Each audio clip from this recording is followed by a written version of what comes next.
बिजनौर बाजार से सामान खरीदने गई एक महिला का वापस लौटते समय उसी के ससुराल के लोगों ने पहले तो उसका अपहरण किया और उसके बाद एक सुनसान जगह ले जाकर बारी बारी से रेप किया। महिला को बेहोशी की हालत में कोतवाली देहात इलाके में सड़क किनारे छोड़ फरार हो गए। उधर सूचना मिलते ही पुलिस मौके पर पहुंच गई और महिला को जिला अस्पताल में भर्ती कराया गया है, जहां उसका उपचार चल रहा है और पुलिस जांच पड़ताल में जुटी हुई है। जबकि महिला के परिजनों ने उसकी ससुराल वालों पर अपहरण कर रेप करने का आरोप लगते हुए पुलिस अधिकारियों को तहरीर देकर आरोपियों के खिलाफ कार्यवाही की मांग कर रहे हैं।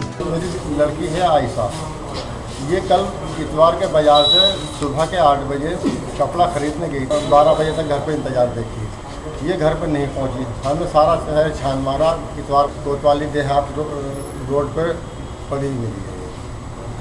क्या लगता है, मतलब इसकी हालत देख के कुछ गलत काम हुआ होगा? क्या लगता है? हाँ जी, तो इसकी हालत देख के ऐसा दिखाई दे रहा है जैसे कि इसके साथ बहुत ही बुरा काम हुआ।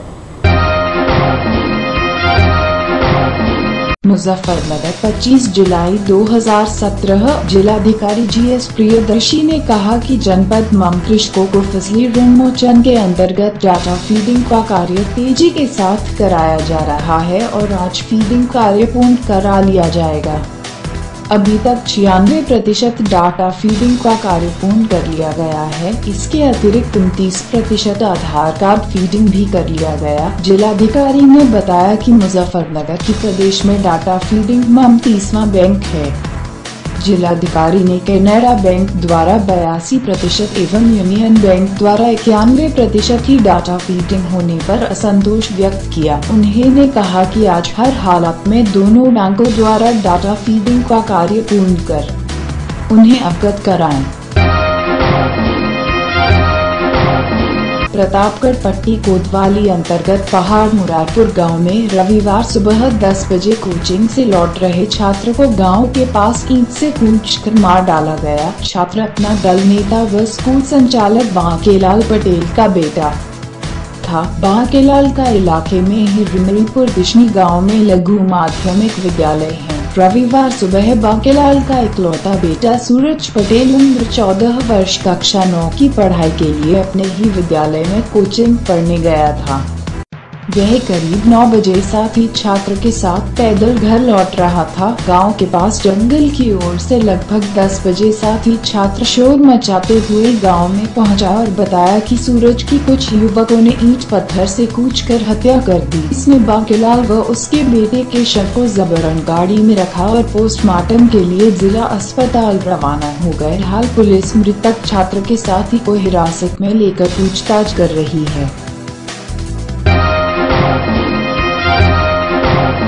बीते वर्ष ताजनगरी की एक युवती के कैंसर पीड़ित पिता की अखिलेश यादव ने मदद क्या कर दी। वह अखिलेश यादव से प्रभावित होकर प्रदेश सरकार का सोशल मीडिया पर गुणगान करने लगी।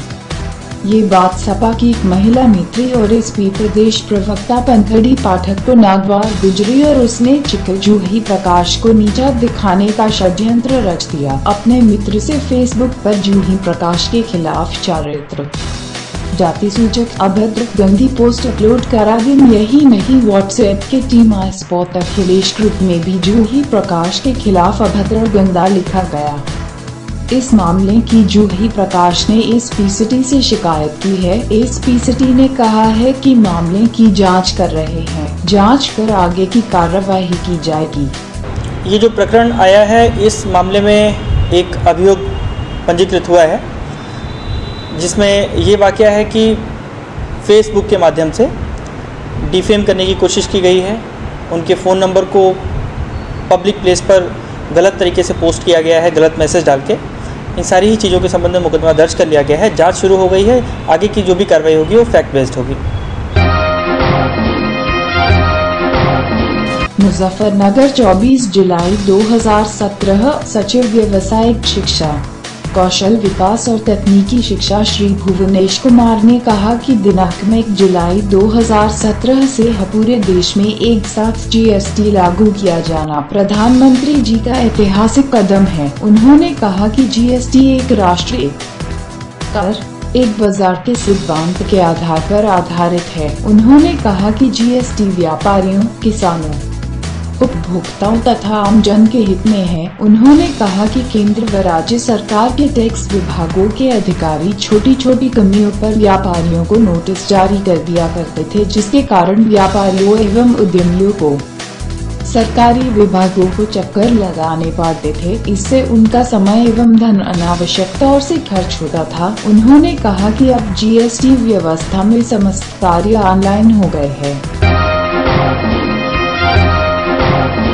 भिवानी में तीज के त्योहार के रंग अभी से दिखने लगे हैं। इसी कड़ी के चलते विश्व हिंदू परिषद व दुर्गा वाहिनी की तरफ से संयुक्त रूप से भिवानी के हलवास गेट स्थित पंचायती धर्मशाला में एक मेहंदी प्रतियोगिता का आयोजन किया गया, जिसमें लगभग 70 से 80 युवतियों में महिलाओं ने भाग लिया। छोटे बच्चों ने सांस्कृतिक कार्यक्रम भी किया। इस दौरान डॉक्टर अनिता ने कहा है कि जिस घर में बेटियां नहीं होती उस घर में कोई त्योहार नहीं होता और महिलाओं को अपनी शक्ति को पहचानना होगा, जिससे समाज व देश के निर्माण के लिए अपना सहयोग देना होगा। कार्यक्रम के बाद विजेताओं को पुरस्कार द्वारा सम्मानित किया गया।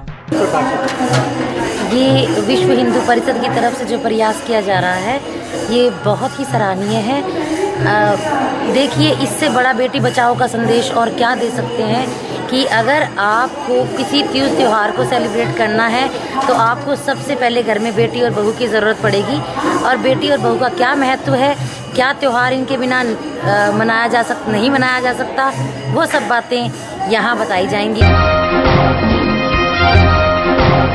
मुजफ्फरनगर 25 जुलाई 2017 जिलाधिकारी जीएस प्रियदर्शी ने कहा कि जनपदीय अधिकारी किसानों की समस्याओं को गंभीरता से ले और संवेदनशील होकर समय सीमा के अंतर्गत निस्तारण कर उपनिदेशक कृषि को उपलब्ध कराएं। उन्होंने कहा कि जनपद के जिन कृषक द्वारा 31 मार्च 2016 तक व्यवसायिक, सहकारी अथवा क्षेत्रीय बैंक से फसली ऋण लिया है और जिन कृषकों ने दिनांक 31 मार्च 2017 तक फसली ऋण बैंकों में जमा कर दिया है, उस जमा धन की धनराशि को घटाने के पश्चात जो ऋण की धनराशि अवशेष रह जाएगी, ऐसे फसली ऋण में से 1 लाख रुपए तक फसली ऋण छूट लघु सीमांत कृषकों जिनकी जोत 2 हेक्टेयर तक है को दी जानी है। उन्होंने बताया कि जनपद के 1,26,400 कृषक है, जिसके सापेक्ष 1,21,029 कृषकों का डाटा फीडिंग का कार्य पूर्ण कर दिया गया है। उन्होंने कहा कि संबंधित बैंकों के डीसी को निर्देश दे कि आज सायंकाल तक कार्य पूर्ण कर लिया जाए। उन्होंने बताया कि प्रथम चरण में ऐसे कृषकों के जिनके खाते आधार कार्ड